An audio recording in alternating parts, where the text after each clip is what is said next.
ओम श्री गुरु सच्चिदानंद साईनाथ महाराज की जय। अध्याय 33 को प्रारंभ करते हैं। बिच्छू का डंक। नासिक के श्री नारायण मोतीराम बाबा के परम भक्त थे। बाबा के अन्य भक्त रामचरण वामन मोडक के अधीन काम करते थे। एक बार वह अपनी माता के साथ शिरडी गए तथा बाबा के दर्शन का लाभ उठाया। तब बाबा ने उनकी माँ से कहा कि अपने पुत्र को नौकरी छोड़कर स्वतंत्र व्यवसाय करना चाहिए। कुछ दिनों बाद बाबा के वचन सत्य निकले और वह अपना आश्रम चलाने लग गए, जो अच्छी तरह चलने लगा। एक बार नारायण राव के एक मित्र को बिच्छू ने काट लिया। वह असहनीय पीड़ा सह रहे थे। ऐसे में उदी तो रामबाण इलाज था, परंतु उदी न होने के कारण नारायण जी ने सोचा कि अब क्या किया जाए। तो उन्होंने बाबा के चित्र के समक्ष खड़े होकर प्रार्थना की और वहाँ एक अगरबत्ती में से चुटकी भर भस्म लेकर उदी मानकर बिच्छू के डंक मारने के स्थान पर लगा दी। वहाँ से उनके हाथ हटते ही पीड़ा तुरंत ठीक हो गई और दोनों अति प्रसन्न हुए। समय एक भक्त बांद्रा में थे। वह वहाँ पता चला कि उनकी लड़की जो प्लेग ग्रस्त है उसे गिल्टी निकल आई है। उसके पास उस समय उदी नहीं थी, इसलिए उन्होंने नाना चांदोरकर के पास उदी भेजने के लिए सूचना दे दी। नाना साहब ठाणे रेलवे स्टेशन के समीप रास्ते में ही थे। जब उनके पास ये सूचना भेजी तब नाना साहब ठाणे रेलवे स्टेशन के अपनी पत्नी सहित कल्याण जा रहे थे। उसके पास भी उसी समय उदी नहीं थी, इसलिए उन्होंने सड़क पर से कुछ धूल उठाई और श्री साईं बाबा का ध्यान करके उनकी सहायता की प्रार्थना की तथा उस धूल को अपनी पत्नी के मस्तक पर लगा दिया। वह भक्त खड़े खड़े यह सब नाटक देख रहा था। जब वह घर लौटा तो उसे जानकर अति हर्ष हुआ कि जिस समय से नाना साहब ने ठाणे रेलवे स्टेशन के पास बाबा से सहायता करने की प्रार्थना की, तभी से उनकी लड़की की स्थिति में पर्याप्त सुधार होता चला गया, जो गत 3 दिनों में पीड़ित था। जामनेर का विलक्षण सत्य। सन 1904 और 5 में नाना साहब चंदोरकर खानदेश जिले में जामनगर मामलदार थे। जामनेर में शिरडी लगभग 250-300 मील दूर है। उनकी पुत्री मैनाताई गर्भावस्था में थी और प्रसव काल समीप था। उसकी स्थिति अति गंभीर थी। 2-3 दिनों में उसे प्रसव वेदना हो रही थी। नाना साहब ने सभी संभव प्रयत्न किए, परंतु वह सब व्यर्थ ही सिद्ध हुए। तब उसने बाबा का ध्यान दिया और उनसे सहायता की प्रार्थना की। उस समय शिरडी में एक रामगिर बुआ, जिन्होंने बाबा बापू गिर बुआ के नाम से पुकारते थे, अपने घर खानदेश को लौट रहे थे। बाबा ने उन्हें अपने समीप बुलाकर कहा कि तुम घर लौटते समय थोड़ी देर के लिए जामनेर में उतरकर यह उदी और आरती श्री नाना साहब को दे देना। रामगिर बुआ बोले कि मेरे पास केवल 2 रुपये हैं, जो कठिनाई से जलगांव तक के किराए को ही पर्याप्त होंगे। फिर ऐसी स्थिति में जलगांव से 35 मील दूर आगे जाना मेरे लिए कैसे संभव होगा। बाबा ने उत्तर दिया, चिंता की कोई बात नहीं है, तुम्हारी सब व्यवस्था हो जाएगी। तब बाबा ने श्यामा से माधव अड़कर द्वारा रचित प्रसिद्ध आरती की प्रतिलिपि कराई और उदी के साथ नाना साहब के पास भेज दी। बाबा के वचनों पर विश्वास कर रामगिर बुआ ने शिरडी से प्रस्थान किया और 2:45 बजे रात्रि को जलगांव पहुंचे। इस समय उनके पास केवल 2 आने ही शेष थे, जिससे वे बड़ी दुविधा में थे। इतने में ही एक आवाज उनके कानों में पड़ी, शिरडी से आए हुए बापू गिर बुआ कौन है? उन्होंने आगे बढ़कर बतलाया कि मैं शिरडी से आ रहा हूँ और मेरा नाम ही बापू गिर बुआ है। उस चपड़ासी ने, जो कि अपने आप को नाना साहब चंदोरकर द्वारा भेजा हुआ बतला रहा था, उन्हें बाहर लाकर एक शानदार तांगे में बिठाया, जिसमें 2 सुंदर घोड़े जुते हुए थे। अब वह दोनों रवाना हो गए। तांगा रोककर घोड़ों को पानी पिलाया। इसी बीच चपरासी ने रामगिर बुआ से थोड़ा सा नाश्ता करने को कहा। उसकी दाढ़ी मूछी तथा अन्य वेशभूषा से उसे मुसलमान समझकर उन्होंने जलपन करना अस्वीकार कर दिया। तब उस चपरासी ने कहा कि मैं गढ़वाल का क्षत्रिय वंशी हिंदू हूँ।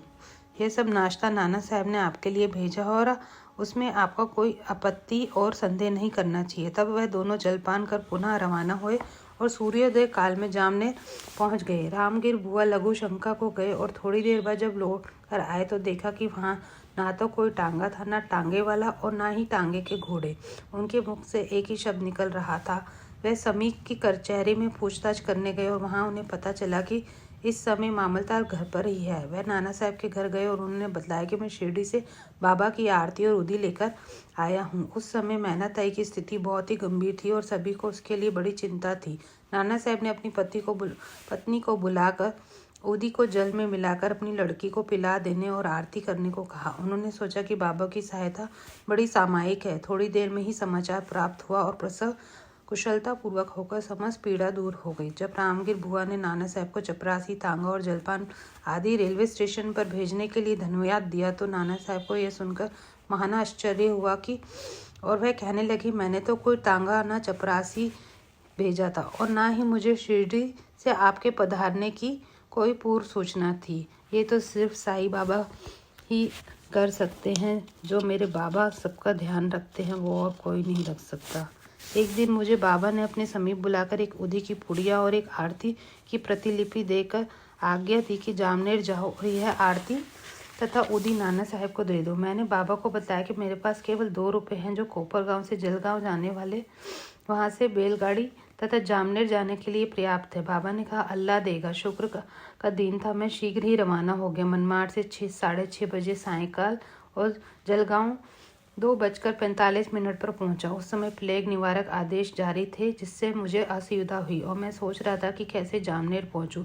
रात्रि के 3 बजे एक चपरासी आया जो पैर में बूट पहने तथा सिर पर पगड़ी बांधे अन्य पोशाक भी पहने था। उसने मुझे टांगे में बिठा ली और टांगा चल पड़ा। उस समय भयभीत सा हो रहा था। मार्ग में बहू के समीप पहुंच में मैंने जलपान किया। जब प्रातःकाल जामनेर पहुंचा तब उसी समय मुझे लघु शंका करने की इच्छा हुई। जब मैं लौटकर आया तब देखा कि वहाँ कुछ भी नहीं है। तांगा और तांगे वाला अदृश्य है। नारायण राव। भक्त नारायण राव को बाबा के दर्शनों का 3 बार सौभाग्य प्राप्त हुआ। सन 1918 में महासमाधि लेने के 3 वर्ष पश्चात वे शिरडी जाना चाहते थे, परंतु किसी कारणवश उनका जाना न हो सका। बाबा के समाधिस्थ होने के 1 वर्ष के भीतर बाबा का ध्यान करना प्रारंभ कर दिया। एक रात को उन्होंने स्वप्न आया। बाबा एक गुफा में आते दिखाई पड़े और सांत्वना देकर कहने लगी, घबराओ नहीं, तुम्हें कल से आराम हो जाएगा और 1 सप्ताह में ही चलने फिरने लग जाओगे। ठीक उतने ही समय में नारायण राव स्वस्थ हो गए। अब प्रश्न विचारणीय है कि क्या बाबा देहधारी होने से जीवित कहलाते हैं और क्या उन्हें देह त्याग दी है इसलिए मृत हो गए हैं? नहीं, बाबा अमर है क्योंकि वह जीवन और मृत्यु से परे हैं। एक बार भी अनन्य भाव से जो उनकी शरण में जाता है वह कहीं भी हो उसे सहायता पहुंचाते हैं। वह तो सदा हमारे साथ ही खड़े हैं और चाहे वो जैसा रूप लेकर भक्त के समक्ष प्रकट होकर उसकी इच्छा पूर्ण कर देते हैं।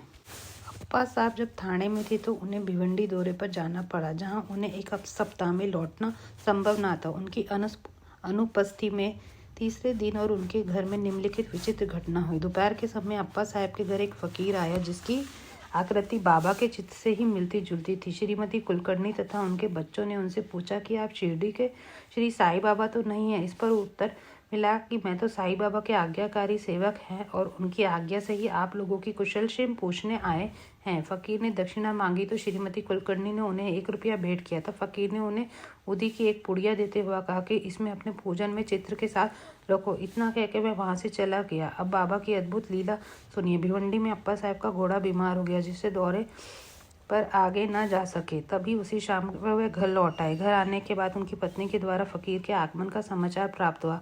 उन्हें मन में थोड़ी अशांति सी हुई और कि मैं फकीर के दर्शनों से वंचित रह गया। पत्नी द्वारा केवल 1 रुपया दक्षिणा देना उन्हें अच्छा न लगा। वह कहने लगी कि यदि मैं उपस्थित होता तो 10 रुपये से कम नहीं देता। तब वह भूखे ही फकीर की खोज में निकल पड़े। उन्होंने मस्जिद में अन्य कई स्थानों पर खोज की, परंतु उनकी खोज व्यर्थ ही स्थित हुई। साईं बाबा के वचनों के स्मरण करके भूखे पेट ईश्वर की खोज नहीं करनी चाहिए। अप्पा साहब को शिक्षा मिली। भोजन के उपरांत वह जब मित्र श्री चित्रे के साथ घूमने को निकले तब थोड़ी दूर जाने पर उन्हें सामने एक फकीर द्रुत गति से आता हुआ दिखलाई पड़ा। अप्पा साहब ने सोचा कि यह तो वही फकीर प्रतीत हो रहा है जो मेरे घर आया था।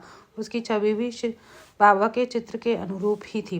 फकीर ने तुरंत ही बढ़ाकर दक्षिणा मांगी। अप्पा साहब ने उन्हें 1 रुपया दिया। तब वह और मांगने लगा। अब अप्पा साहब ने 2 रुपये दिए, तब भी वह उसे संतोष न हुआ। उन्होंने अपने मित्र चित्रे से 3 रुपये का उधार दिया, फिर भी वह मांगता ही रहा। तब अप्पा साहब ने उसे घर चलने को कहा। तब तब लोग घर आए और अप्पा साहब ने 3 रुपये और दिए, अर्थात कुल 9 रुपये। फिर भी वह असंतुष्ट प्रतीत होता था और मांगे ही जा रहा था। तब अप्पा साहब ने कहा, मेरे पास तो 10 रुपये का नोट है। तब फकीर ने नोट लिया और 9 रुपये लौटा कर चला गया। अप्पा साहब ने 10 रुपये देने को कहा था, इसलिए उसने 10 रुपये ले लिए और बाबा द्वारा स्पर्शित 9 रुपये उन्हें वापस मिल गए। अंक 9 रुपये अर्थपूर्ण है तथा नव विद्या भक्ति की ओर इंगित करते हैं। यहाँ ध्यान देने है कि लक्ष्मीबाई को भी उन्होंने अंत समय में 9 रुपये ही दिए थे। उदी की पुड़िया खोलने पर अप्पा साहब ने देखा कि उसमें फूल के पत्ते और अक्षत है। जब वह कालांतर में शिरडी गए तो उन्होंने बाबा से अपना एक केश भी दिया। उन्होंने उदी और केश को एक ताबीज बनाकर रखा और उसे सदैव हाथ में बांधते थे। अब अप्पा साहब को उदी की शक्ति विदित हो चुकी थी। वह कुशाग्र बुद्धि के थे। प्रथम उन्हें 40 रुपये मासिक मिलते थे, परंतु बाबा की उदी और चित्र प्राप्त होने के पश्चात उनका वेतन कई गुना हो गया था। उन्हें मान और यश भी मिला। इस अस्थायी आकर्षणों के अतिरिक्त उनकी आध्यात्मिक प्रगति भी शीघ्रता से होने लगी। इसलिए सौभाग्यवश जिनके पास उदी है उन्हें स्नान करने के पश्चात मस्तक पर धारण करना चाहिए और कुछ जल में मिलाकर तीर्थ की तरह ग्रहण करना चाहिए। गुरु पूर्णिमा के दिन ठाणु जिले में हरिभाऊ कार्णिक शिरडी आए। उन्होंने बाबा का यथाविधि पूजन किया। उन्होंने वस्तुएं और दक्षिणा आदि भेंट कर श्यामा के द्वारा बाबा के लौटने की आज्ञा मांगी। वह मस्जिद की सीढ़ियों से उतरे ही थे कि उन्हें विचार आया कि बाबा को 1 रुपया और अर्पण करना चाहिए। वह श्यामा को संकेत से यह सूचना देना चाहते थे। बाबा ने जाने की आज्ञा प्राप्त नहीं हो चुकी थी, इसलिए मैं वापस लौटना नहीं चाहता था, परंतु श्यामा का ध्यान उनकी ओर नहीं रह गया, इसलिए वह घर को चले गए। मार्ग में वह नासिक में श्री कालाराम के मंदिर में दर्शन हो गए। संत नरसिंह महाराज, जो कि मंदिर के मुख्य द्वार के भीतर बैठा करते थे, भक्तों को वहीं छोड़कर हरिभाऊ के पास आए और उनका हाथ पकड़कर कहने लगे कि मुझे मेरा रुपया दे दो। कार्णिक को बड़ा आश्चर्य हुआ कि उन्होंने सहर्ष रुपया दे दिया। उन्होंने विचार आया कि मैंने बाबा को रुपया देने का मन में संकल्प किया था और बाबा ने यह रुपया नासिक के नरसिंह महाराज के द्वारा ले लिया। इस कथा से सिद्ध होता है कि सब संत अभिन्न है और तथा किसी न किसी रूप में एक साथ ही कार्य किया करते हैं। ओम श्री गुरु सच्चिदानंद साईनाथ महाराज की जय।